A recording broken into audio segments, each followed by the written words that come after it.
வணக்கம். இது நியூஸ் ஃபர்ஸ்டின் மதிய நேர பிரதான செய்திகள். விரிவான செய்திகளுக்கு செல்லும் முன்னர் தலைப்புச் செய்திகள். புத்த பகவான் உள்ளிட்ட அவரது பிரதம சீடர்களின் புனித சின்னங்கள் இன்று மாலை யட்டிஹலகல ரஜமகா விகாரைக்கு கொண்டு செல்லப்பட உள்ளன. சீனாவுக்கு சென்றுள்ள ஜனாதிபதி மஹிந்த ராஜபக்சவுக்கு அமோக வரவேற்பு. பாரிஸில் இடம்பெற்ற ஆர்ப்பாட்டத்தில் கலந்து கொண்ட 100க்கும் மேற்பட்டவர்கள் அந்நாட்டு போலீசாரால் கைது. இனி விரிவான செய்திகள்.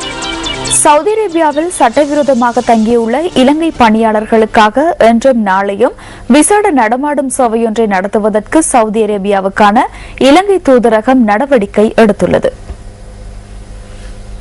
இந்த நடமாடும் சேவையில் குறித்த இலங்கை பணியாளர்கள் நாடு திரும்புவதற்கான தற்காலிக விமான பயணச்சீட்டுகள் விநியோகிக்கப்பட உள்ளதாக வெளிநாட்டு வேலைவாய்ப்பு பணியகத்தின் ஊடக பேச்சாளரும் பிரதி பொது முகாமையாளருமான மங்கள ரந்தனிய தெரிவித்துள்ளார். இதற்கமைய முதலாவது நடமாடும் சேவை இன்று சவுதி அரேபியாவின் ஹை பகுதியில் நடைபெறவுள்ளதாகவும் அவர் அறிவித்துள்ளார். இந்த நடமாடும் சேவை தொடர்பான தகவல்களை சவுதி அரேபியாவில் சட்டவிரோதமாக தங்கியுள்ள தமது உறவினர்களுக்கு அறிவிக்குமாறு வெளிநாட்டு வேலைவாய்ப்பு பணியகம் இலங்கை மக்களிடம் கோரிக்கை விடுத்துள்ளது. நடமாடும் சேவையின் போது சவுதி அரேபியாவிலிருந்து வெளியேறுவதற்கு தேவையான ஆவணங்கள் மற்றும் ஆலோசனைகள் வழங்கப்பட உள்ளதாகவும் பணியகத்தின் ஊடக பேச்சாளரும் பிரதி பொது முகாமையாளருமான மங்கள ரந்தனிய மேலும் தெரிவித்துள்ளார். சட்டவிரோதமாக சவுதி அரேபியாவில் தங்கியுள்ள பணியாளர்கள் அங்கிருந்து வெளியேறுவதற்கு ஏதுவாக அந்த நாட்டு அரசாங்கம் பொது மன்னிப்பு காலத்தை பிரகடனம் செய்துள்ளமை குறிப்பிடத்தக்கது. அண்மையில் ஏற்பட்ட மண் சரிவினால் தற்காலிகமாக மூடப்பட்ட ஹட்டன் புனித ஜான் பாஸ்கோ கல்லூரியின் ஆரம்ப பிரிவு இன்று மீண்டும் திறக்கப்பட்டுள்ளது. ஆரம்ப பிரிவு இயங்கி வந்த கட்டிடத்தின் ஒரு பகுதி மண் சரிவினால் சேதமடைந்துள்ளதுடன் கட்டிடத்தினுள் சேற்று நீர் நிரம்பியுள்ளது. இந்த நிலையில் பாடசாலைக்கு அருகிலுள்ள ரயில்வே திணைக்கள யாத்திரையர் தங்குமிடத்தில் ஆரம்ப பிரிவை திறந்துள்ளதாக ஹட்டன் புனித ஜான் பாஸ்கோ கல்லூரியின் அதிபர் சுசிநாதன் குருஸ் நியூஸ் ஃபர்ஸ்டுக்கு கூறினார். இதற்கமைய தரம் 1 தொடக்கம் 4 வரை சுமார் 400 மாணவர்களுக்கான கற்பித்தல் செயற்பாடுகள் இன்று ஆரம்பிக்கப்பட்டதாகவும் மாணவர்களின் கல்வி நடவடிக்கை தொடர்வதற்கு போதுமான இட வசதி ரயில்வே யாத்திரையர் தங்குமிடத்தில் உள்ளதாகவும் அவர் தெரிவித்துள்ளார்.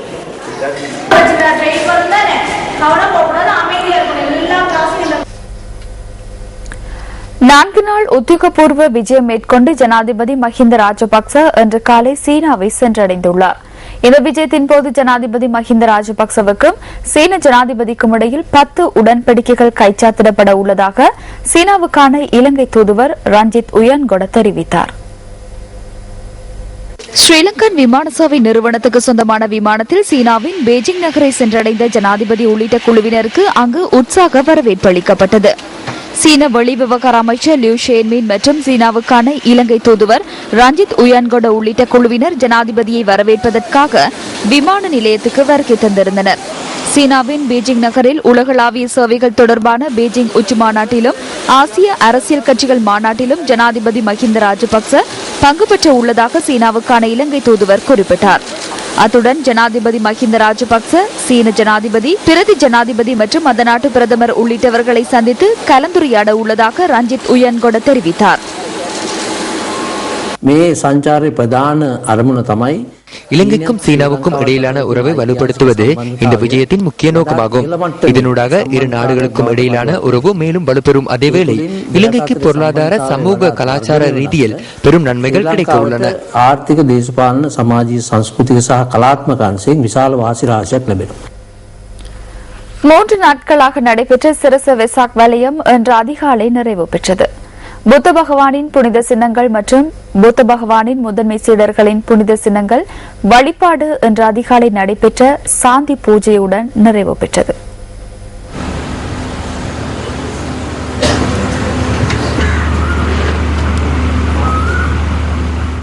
சிரச வெசாக் வலயத்தில் பிரதிஷ்டை செய்யப்பட்டிருந்த புத்த பகவானின் பிரதம சீடர்களின் புனித சின்னங்கள் மீண்டும் கொழும்பு மாளிககந்த மகாபோதி அக்ரஸ்ராவக விகாரைக்கு ஊர்வலமாக எடுத்துச் செல்லப்பட்டுள்ளன.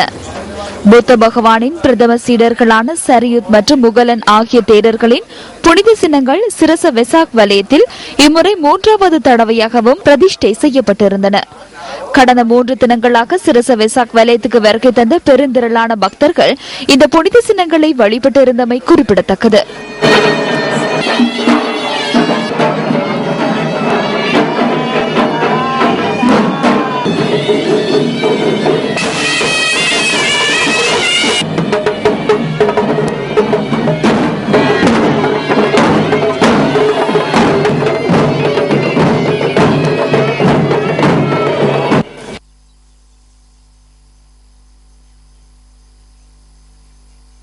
இதேவேளை புத்த பகவானின் புனித கேச தாதுகளும் அஸ்தி தாதுகளும் புத்த பகவானின் முதன்மை சீடர்கள் 10 பேரின் புனித சின்னங்களும் இன்று மாலை கண்டி யடிஹலகல ரஜமகா விகாரைக்கு எடுத்துச் செல்லப்பட உள்ளன.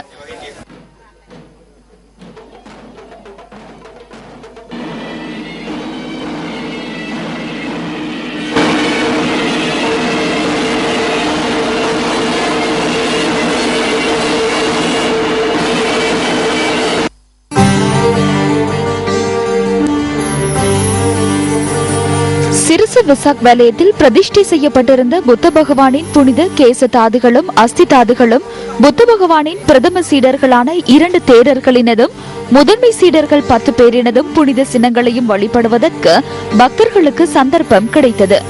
சிறுசு வெசாக் வலயத்தில் புத்த பெருமானின் புனித சின்னங்களும் அவர் தம் சீடர்களான சீவலி, அங்குலிமால, உபாலி, பகுல, அஞ்ஞா கொண்டஞ, ராகுல, கவம்பதி, ஆனந்த, பிலிந்திவச்ச, கதிரவணிய ரேவத ஆகிய தேரர்களின் புனித சின்னங்களும் சிரச வெசாக் வலயத்தில் பொதுமக்களின் தரிசனத்துக்காக காட்சிப்படுத்தப்பட்டிருந்தன.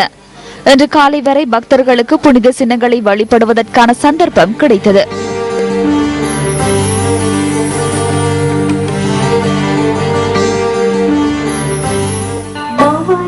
நேற்றிரவு சிரச வெசாக் வலயத்தில் பக்தி பாடல்களும் இசைக்கப்பட்டன.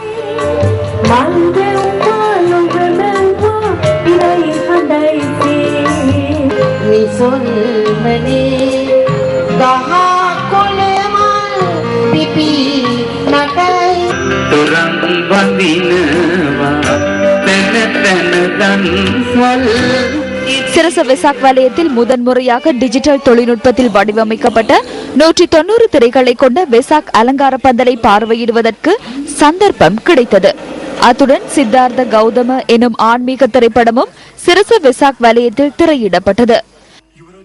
சிரச வெசாக் வலயத்துக்கு வருகை தந்தவர்களுக்கு 3 நாட்களாக அன்னதானமும் வழங்கப்பட்டது.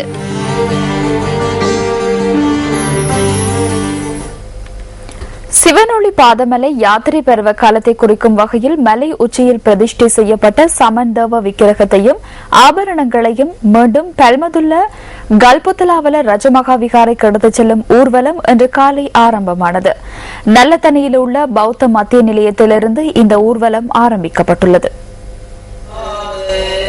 சிவனொலி பாதமலைக்கான யாத்திரை பருவ காலத்தின் நிறைவை குறிக்கும் வகையில் சமந்தேவ விக்கிரகமும் ஆபரணங்களும் நல்லதனி பௌத்த மத்திய நிலையத்திற்கு கொண்டு வரப்பட்டன. அதன் பின்னர் சமந்தேவ விக்கிரகத்தை தாங்கிய வாகன பவனி இன்று முற்பகல் பெல்மதுரையை நோக்கி பயணத்தை ஆரம்பித்தது. லக்சபான கலுகல அவிசவளை ஊடாக ரத்தினபுரி சமந்தேவ ஆலயத்தை அடைய உள்ள வாகன பவனி அங்கிருந்து மீண்டும் பெல்மதுரை கல்பொத்தாவல ரஜமகா விகாரைக்கு பயணிக்க உள்ளது. இதேவேளை பெல்மதுரை நகரம் மற்றும் அதனை அண்மித்த பகுதியில் இன்று பிற்பகல் சுமார் 2 மணித்தியாலங்களுக்கு விசேட போக்குவரத்து திட்டம் முன்னெடுக்கப்பட உள்ளது. சிவனொலி பாதமலையிலிருந்து புறப்பட்டுள்ள சமந்தேவ ஊர்வலம் இன்று மாலை பெல்மதுரை நகரை சென்றடைய உள்ளதால் இந்த விசேட போக்குவரத்து திட்டம் முன்னெடுக்கப்பட உள்ளதாக போலீசார் தெரிவித்துள்ளனர். இதன் காரணமாக மாலை 5 மணியிலிருந்து 2 மணித்தியாலங்கள் கொழும்பு பதுளை A4 வீதி மற்றும் கொழும்பு எம்எல்ஏபிடி A18 வீதி ஆகியவற்றில் போக்குவரத்து நெரிசல் ஏற்படலாம் என்றும் சுட்டிக்காட்டப்பட்டுள்ளது. புலத்சிங்கல மில்லக்கந்த பகுதியில் இரு குழுக்களுக்கு இடையில் ஏற்பட்ட மோதலை தடுப்பதற்காக சென்ற 2 போலீசார் மீது தாக்குதல் மேற்கொள்ளப்பட்டுள்ளது. இந்த தாக்குதலில் காயமடைந்த 2 போலீஸ் அதிகாரிகளும் ஹொரணை மற்றும் அத்துரு ஆகிய வைத்தியசாலைகளில் அனுமதிக்கப்பட்டுள்ளதாக போலீசார் குறிப்பிட்டனர். சம்பவத்துடன் தொடர்புடையவர் என்ற சந்தேகத்தின் பேரில் ஒருவர் கைது செய்யப்பட்டுள்ளார். 119 என்ற அவசர தொலைபேசி அழைப்புக்கு நேற்றிரவு கிடைத்த தொலைபேசி அழைப்பை அடுத்து குறித்த 2 போலீஸ் அதிகாரிகளும் மோட்டார் சைக்கிளில் குறித்த இடத்துக்கு சென்றுள்ளனர். இந்த சந்தர்ப்பத்திலேயே போலீஸ் அதிகாரிகள் மீது தாக்குதல் மேற்கொள்ளப்பட்டுள்ளதாக போலீஸ் ஊடக பேச்சாளர் போலீஸ் அதிகாரி புத்திக சிறிவர்தன குறிப்பிட்டார். சம்பவத்தில் காயமடைந்த 2 போலீசாரும் புலசிங்கல போலீஸ் நிலையத்தில் கடமையாற்றுகின்றனர்.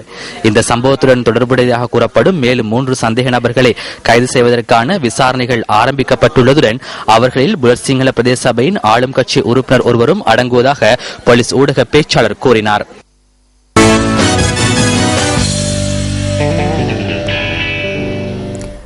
இங்கிலாந்தில் நடைபெறவுள்ள சாம்பியன் கிண்ண ஒருநாள் கிரிக்கெட் தொடரில் பங்கேற்பதற்காக இலங்கை குழாம் நேற்று நாட்டில் இருந்து புறப்பட்டது.